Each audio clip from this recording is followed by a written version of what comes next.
Voodoo has been misunderstood, distorted, and demonized. But what if it's never been about darkness, but about liberation? In this episode, we're uncovering why unlearning what we've been told about voodoo is essential to healing today.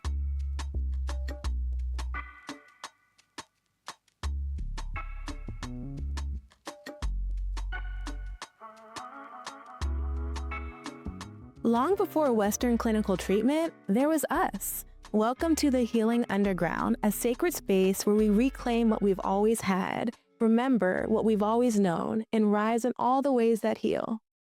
My name is Ashley Edwards. I'm a mental health innovator, founder of Mind Right Health, and initiated Ifa in the West African spiritual tradition of Ifa. If you've ever felt that modern wellness is not made for all of who you are, then you're in the right place. But remember, this podcast is not a lecture.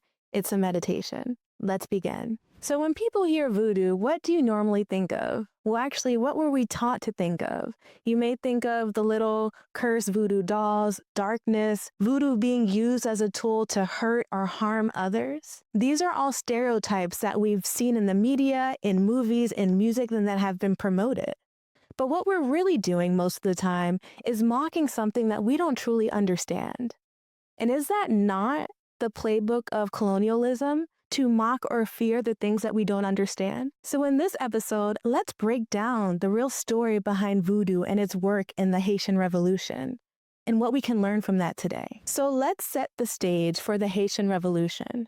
It's the 1700s, and the world is burning for revolution. And in the French colony of Saint-Domingue, there's 500,000 Africans enslaved, being beaten, brutalized, and tortured day in and day out by the French colonial empire. Despite all of this, despite the daily dehumanization of their bodies, of their minds, their spirits remained strong. And despite being enslaved, you know what they still remembered? They still remembered the names of their creator. They still remembered the names of their ancestors. They still remembered the names of their spirits, and they still called to them and prayed to them. And when they called to those spirits, they answered, and they told them the path to freedom. So one night in the woods, a voodoo priest, Duddy Bookman, and a voodoo priestess, Cécile Fatiman, they met and they organized a ceremony. And they did not just pray for freedom, but they used sacred rituals and acts and sacrifice, and they declared freedom. They did divinations. They did offerings. They signed spiritual contracts and agreements with the ancestors, and the ancestors showed up for them and told them the path to victory. They gave them strategies, they gave them tools, and they walked with them and told them how to conquer the colonial empire and find the path to liberation.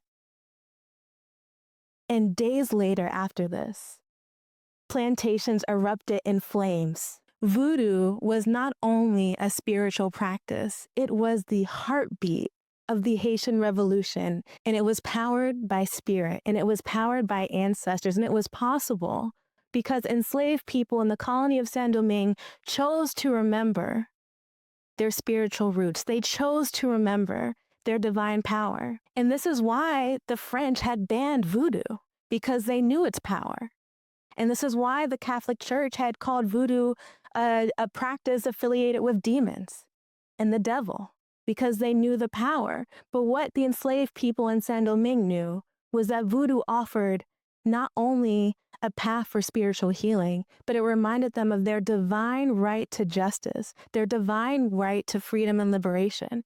And voodoo is still a living practice. So how dare we demonize voodoo today, when the truth is, many of us would not be emancipated today if it were not for the work of voodoo priests and priestesses in Haiti in the 1700s, who laid the blueprint for liberation for communities in the diaspora. During the Haitian Revolution, every battle, every strategic decision was a spiritual consultation.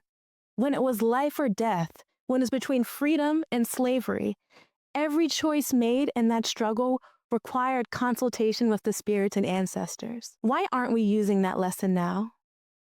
In our daily lives, when we encounter challenges, why aren't we learning from our ancestors, from our communities who have encountered and overcome the greatest feats known to man, the greatest traumas known to man, by leaning on the divine through spirit and ancestors and community. So the next time someone tries to reduce voodoo to evil or witchcraft or the cursed dolls or whatever, I want you to remember something. Voodoo was the force that brought down Napoleon. Voodoo was the spiritual engine of Black liberation, and we cannot allow it to continue to be disrespected, whether you choose to practice it today or not. And the spiritual and healing power of voodoo should be obvious, because why else would colonial systems seek to erase it, seek to demonize it?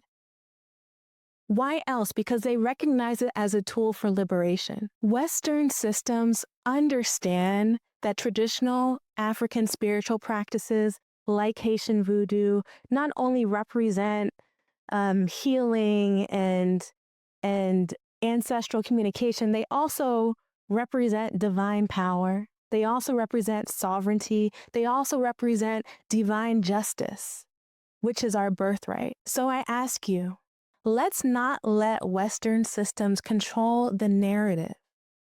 Let's choose to remember what got us here, because we're still in the fight for liberation for our communities. And we have so many beautiful lessons and case studies that already exist, like in the Haitian Revolution. Healing is resistance, and voodoo, whether you like it or not, has been a part of that resistance that we have all benefited from. So this is why the healing underground exists, so that we can remember the power that we already have. Thank you for going underground with me. The journey doesn't end here. If you like some support along the way, explore my free guided meditations. Or if you're ready to have someone walk beside you on this path, visit MindRight to start your healing journey. May your healing be sovereign, may it be sacred, and may it be yours.